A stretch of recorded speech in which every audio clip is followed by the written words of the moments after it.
I want to talk a bit about U.S. foreign policy, and especially in the context of this imperialism talk that's been going on YouTube, because I've seen more and more comments like this one crop up from the apologists. So he writes, I believe that most of this opposition stems from the fact that people hate their guardians naturally. They hate them the same way a teenager hates their parents. In short, the rest of the world hates us because we are good and not perfect.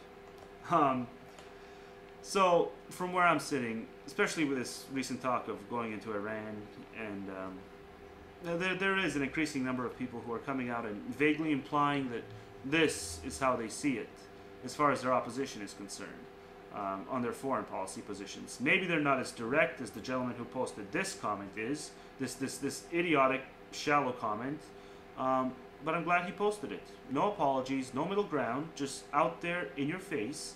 It's good, because I'd rather have it stated implicitly than have all these people show meager signs of agreeing with it.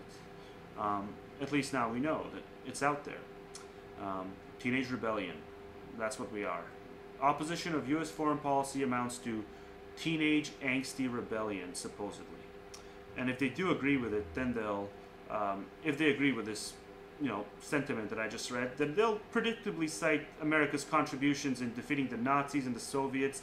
They'll use stuff like that in order to justify the parental role, which apparently no other nation but the U.S. ought to naturally undertake and be bestowed upon, according to them. So I figured, given how superficial this line of thought is, I thought I'd do somewhat of a brief history recap, which is going to be common knowledge to most people, but not to enough people apparently, because it really is true that this interventionism was successfully sold to the citizens under the guise of America setting out to liberate all these oppressed populations through implementation of democracy, or for the purposes of freedom fighting or self-defense through the supposed necessity of preemptive strikes or what have you, when in reality the ongoing interventionism mostly served to benefit the Fortune 500. Just think about it. Why would America, why would a self-proclaimed peace-loving country, why would U.S. leaders, who all profess a belief in democracy and peace, why would they, over the last 60 years alone, why would they sanction a seemingly endless list of unprovoked military overthrows and interventions and destabilizations? I guess I'll name a few, and I'm not countering in anything prior to World War II or even anything prior to the John Lewis labor strikes of the 30s. So this is everything afterwards, just off the top of my head. And all these events aren't intrinsically the fault of government, in theory. It's a special component of the state, the national security state, the Defense Department, CIA, along with the Joint Chief of Staffs. These were the prime factors resulting in the violent overthrows of these countries that I'm going to mention. And it's just countless countries that had reformist democratic governments, okay, democratically elected. First thing that crops to my mind is the overthrow in Iran under Mossadegh in '53. Then there's Chile under Allende, Uruguay, Bolivia, Syria, Brazil, Dominican Republic in '63, Haiti, Indonesia in '65 under Zercano, Guyana, Guatemala, on two separate occasions Argentina, and twice in Greece. These were all, I mean, make no bones about it, these were all acts of aggression. The governments, and I'll stress again, the democratically elected governments in all these regions were overthrown aggressively and replaced with U.S. military regimes, which naturally led to the labor markets being opened up to the big boys back home. So it was open season for exploitation. And I know that exploitation is a word that a lot of people mock here on YouTube under this current zeitgeist. Apologies for the interruption. I believe I was talking about the current climate, political climate on YouTube.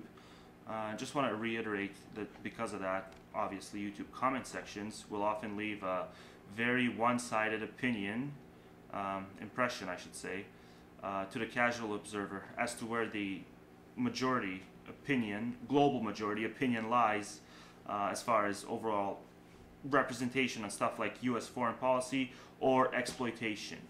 And exploitation is very real. And granted, it may get thrown around a bit too loosely nowadays, but no one's denying that there are loonies out there. I mean, from both sides. There's loonies who believe that any extraction of the productivity of labor created by the worker, any extraction at the hands of the employer, no matter how small, according to some people, that still warrants the tag of exploitation. So that's excessive nonsense. The employer's investment and risk factor and all that, it should account for something. But should it account for 90%? Or, you know, even 99% in some cases? I mean, should the workers be making 1 or 2 or even less than $1 an hour? No fucking way. And what usually takes place in the countries I just mentioned after the overthrow of their democratically elected governments is the 90% extraction. It's not a myth. They do work for next to nothing. So in that instance, exploitation is the fitting term to use. Because following the overthrows, any attempt made by the workers to organize just gets completely obliterated. The units occupying the region have death squads, military trained, equipped, paid for, basically to ensure that only a handful of families is taken care of, families that own most of the land. And as for the workers, there's no occupational safety, no labor collective bargaining protections, no consumer protections, no child labor laws, no environmental safety laws, no pesky minimum wage to worry about. And there, I've done it again just now. Yes, okay, no doubt. Unemployment rises with the minimum wage. No one's denying that. But guess what?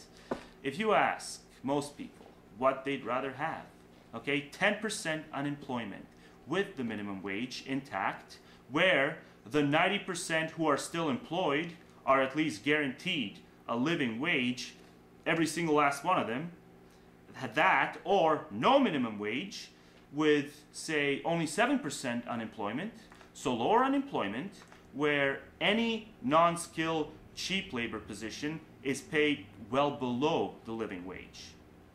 You give people those two options and they will choose the former. Because cheap labor jobs, people know that those jobs encompass a huge piece of the overall pie. Especially when we're talking about outsourcing to places where people are even less educated and even less skilled than they are here. So these people know that by scrapping minimum wage and all these protections, all these other laws, they know that by doing that, the US didn't do them any favors.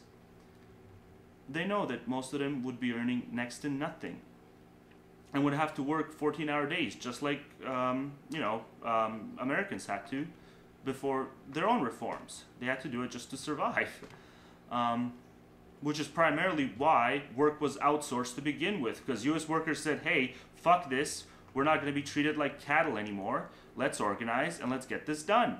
And they did. And it wasn't excessive. Owners and upper management still got their much bigger piece of the pie, but it wasn't enough.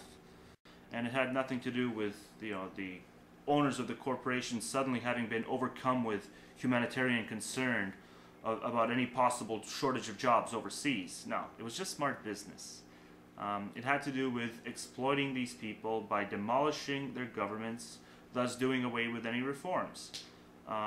The type of reforms which obviously were not going anywhere in the US, at least not anytime soon by the looks of it at that stage. These people have always tried their best to undo these types of reforms, even in the US. And there's many movements to this very day doing all they can to convince the working class that this is in their best interest. To do away with minimum wage or consumer protections and stuff like that.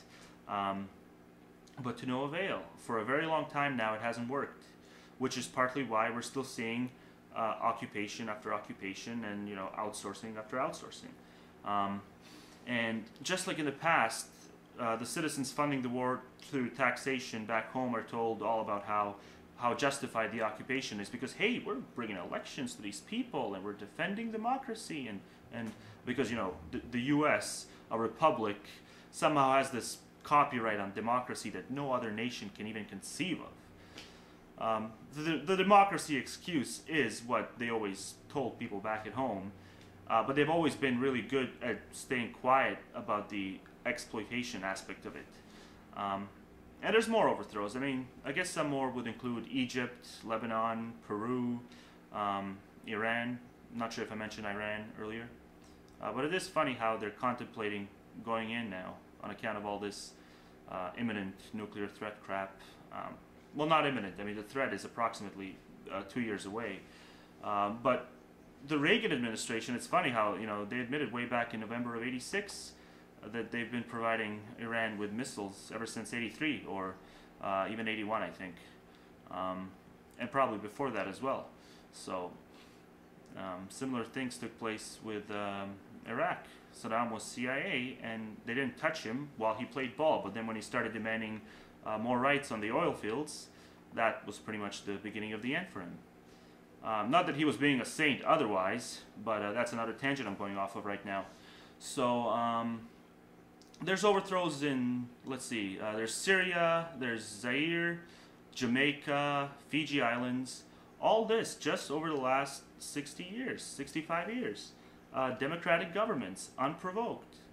To what? To restore democracy? I mean, it makes no sense at all.